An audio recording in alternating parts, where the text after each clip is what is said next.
Diseases remains a major threat to public health, and approximately 15 million deaths world, worldwide is attributed to infectious disease.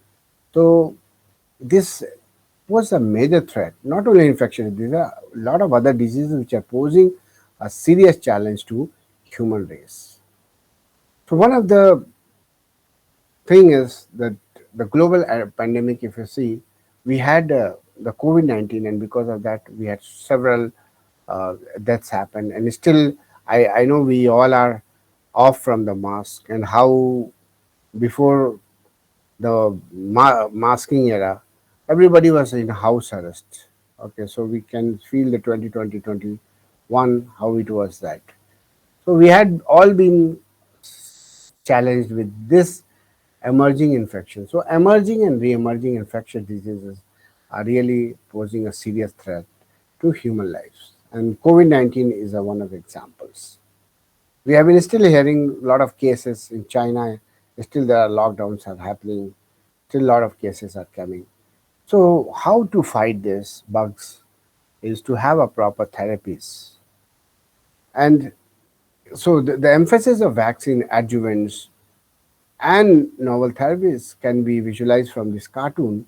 So when in case of any new emergence of diseases, the first question we ask is we have whether we have a vaccine for that or not.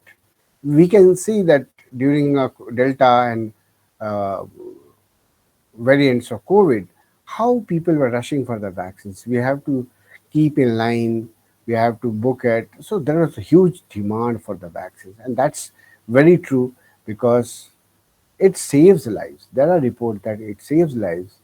There have been, and that's how WHO has put into an immunization schedule.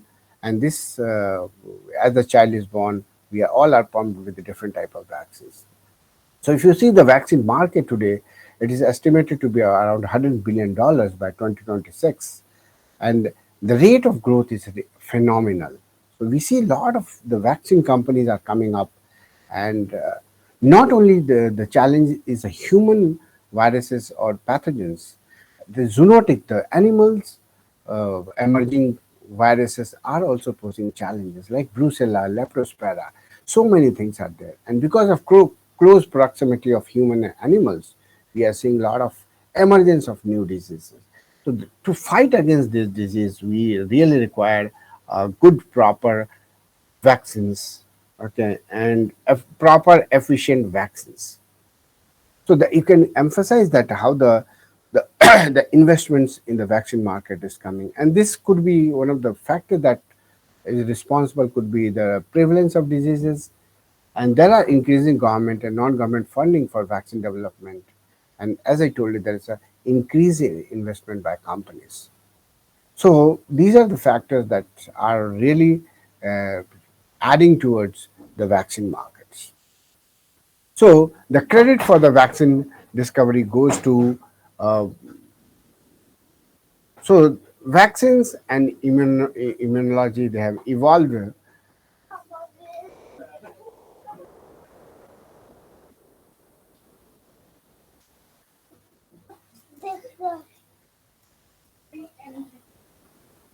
Just hold on. I'll just 2 minutes. I will join and. And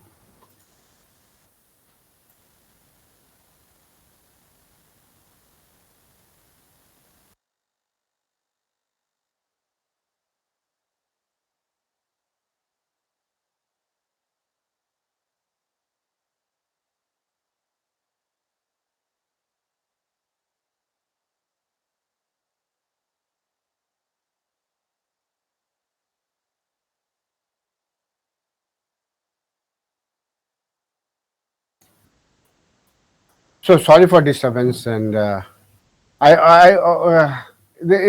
I? This my screens are visible to you? Yes, Yes, sir. Yes, yes, sir. Yeah. sir. Sorry for disturbance. So It's okay, I'm sir. sorry.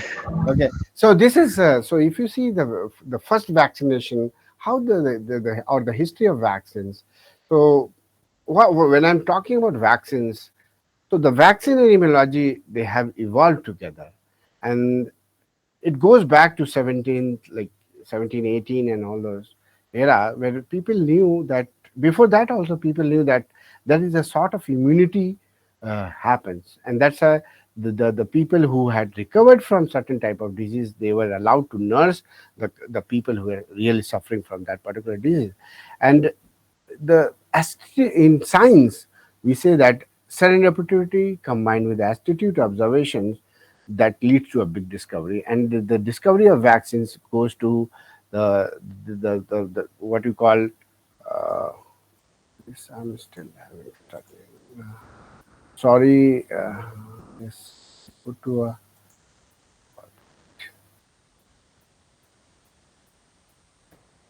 So it goes to the person, the Edward Jenner, who made a remarkable observation that people who are associated with the rearing and management of cows, they were resistant to, at that time, a very dreadful disease which you call as a smallpox. So, in smallpox in 1979, it was eliminated, but before that, it was almost it was creating a havoc to human health.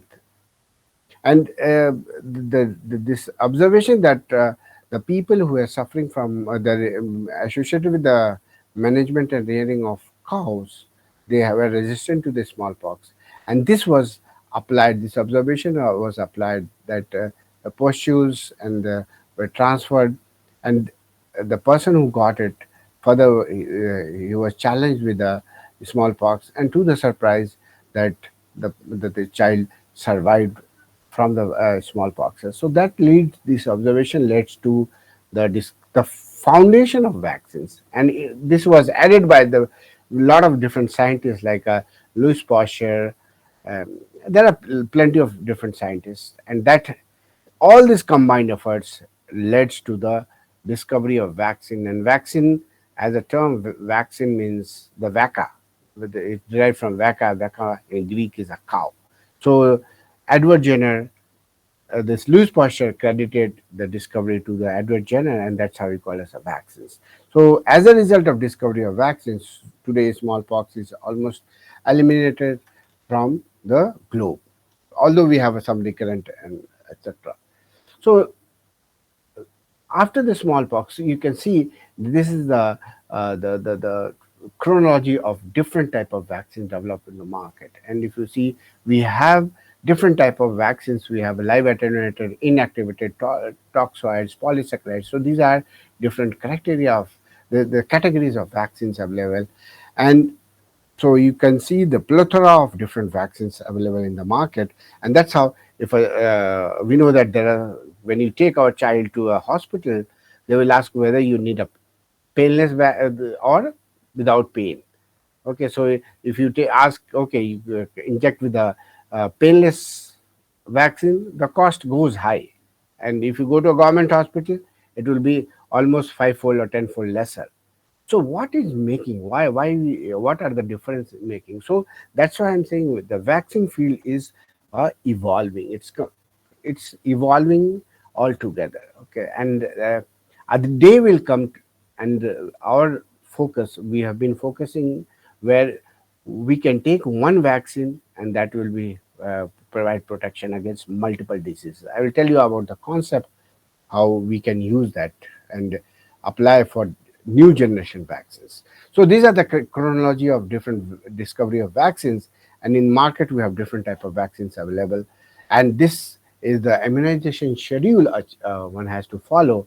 It is given by the CDC, and you can see the other means, even the child is not born, the mother is given with the various type of vaccines to prevent from different, the child who is coming, who or she is coming to this world. So, and it tries to have a protection against the diseases. So this is the routine immunization program, which is recommended by the CDC, and this is the how vaccination happens. So within the first few months, we have hepatitis, rotavirus. Rotavirus is one of it's a very dreadful disease, and one of the companies which is making lead is in this Bharat Biotech, and they are lead in making a rotavirus vaccine. So if you see, there are now vaccines which is coming, which is a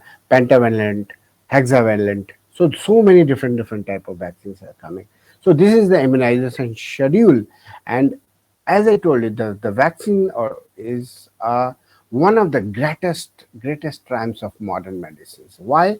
Because it really works and it saves millions of lives. Roughly, it is 3 million lives are saved worldwide every year. So this is a huge number, and this has to be continuously. It has to emerge. But the greatest irony of vaccine is that most of the vaccines which are developed, they are empirically developed. So this is one of the irony in the field, that they are either live attenuated, or they are kill organisms, or they can be inactivated toxins. So they were empirically developed without having much mechanistic insights. So we know that live attenuated organism, working with a live attenuated organism or pathogenic organisms, you have a big cultures, and the person, it is both a risk to environment and health personals. So that's how when I say there are several problems associated with the traditional vaccines, which leaves like live attenuated vaccines have, although it induces both humoral and cell mediated responses, there are always a chance of reverting back to their virulent form. So this is one of the biggest problem. And another problem is uh, with live attenuated or kill vaccine is the challenge associated with growing of the virus. So because you have to grow the virus or pathogen in a large quantity to kill it or to inactivate it. So it is always a risk factor for the health personnels working with that particular pathogens. So there is a paradigm shift towards subunit vaccine development. So people are not preferring to take entire organism, but to take a one alphabet, two alphabets, not to take entire 28 alphabets, to take a one or two alphabets, which is really immunogenic. In the terms of vaccine, I'm talking, which is really immunogenic, and that can be elicits a better correlates of protective immunity. So that's how people are targeting, shifting from the whole inactivated or live attenuated or kill vaccines to a subunit vaccines development programs. But there are also several challenges associated with the non-infectious, non-replicating subunit vaccines. Is that if the vaccines, the antigens or the proteins which are given as such, many of these the times they're weak, they are poorly immunogenic. They triggers weak T and B cell correlates of protective immunity, and they require multiple booster doses, and further they require adjuvants that activate the innate immune system. And that's how these, because of these challenges, people have been engineering, they have been applying different approaches. So we are trying to solve the problem.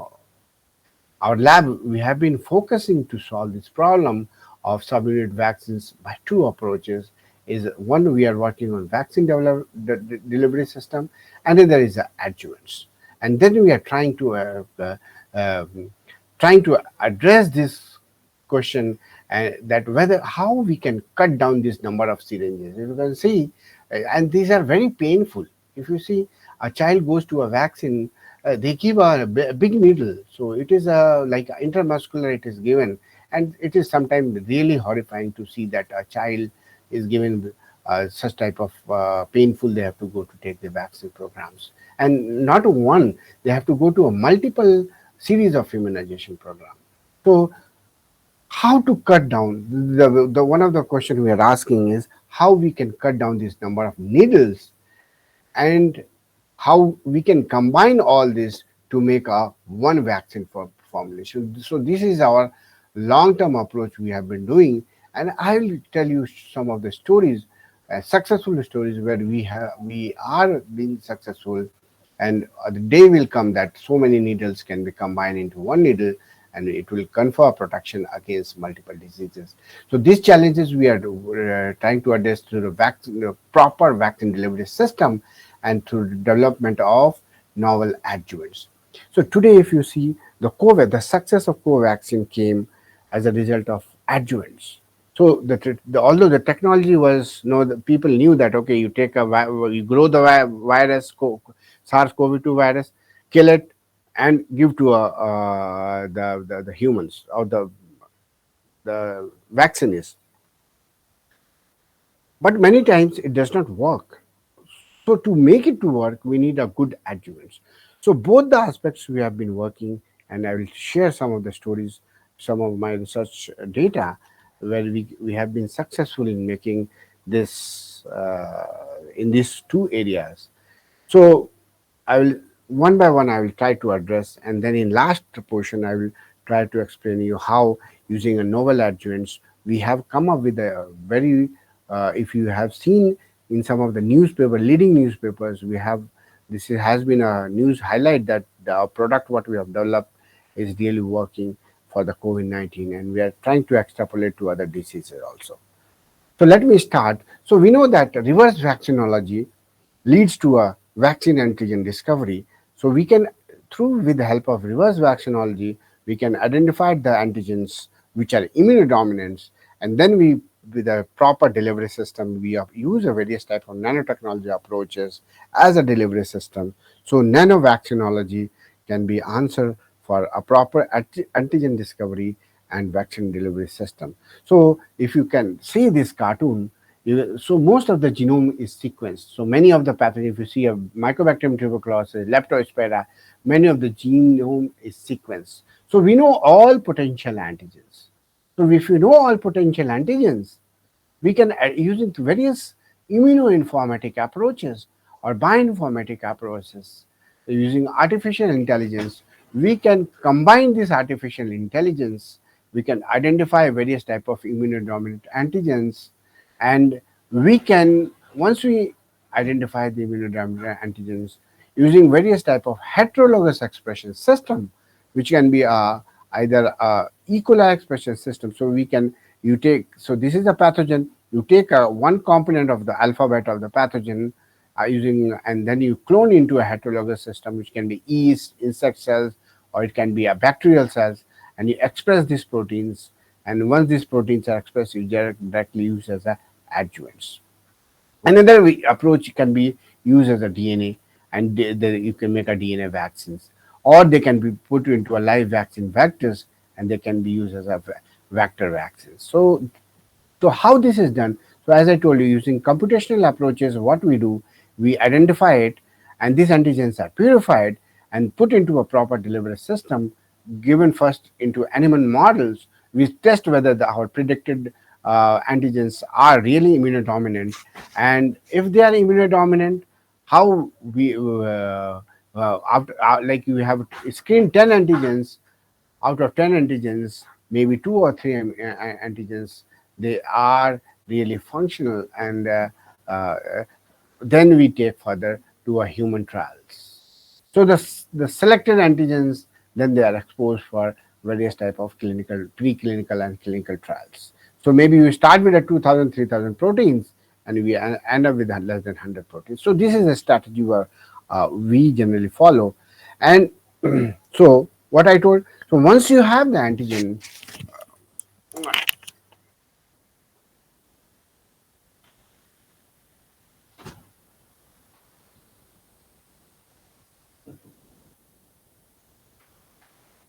so once we have this antigen, so once we have these antigens, our approach is to put into a proper nano delivery systems. So what type of nano delivery system we are using? And some of the nanoparticles what we have made is really innovative, and it has been first time made. And most of the nanoparticle what we are using is either FDA approved, and they are already in the clinics. So we follow, so the nano formulations for the encapsulation of vaccine antigens. So we use either a polymer based nanoparticles, which is PLJ nanoparticles or chitosones. And PLJ is FDA approved. Chitosone is also FDA approved, I think. And chitosone, the advantage, we have recently started using chitosone because it has a huge mucosal adhesive properties, and this can be used for a good mucosal delivery systems. Another is a metal-based nanoparticle. So we have synthesized mesoporous zinc nanocapsules, silica nanocapsules, and we have been able to encapsulate the antigens into these nanocapsules. So mesoporous means it's like a sponge. So you put your sponge into water, it will soak it, and all the water is loaded into the pores. So that's how these are the metal.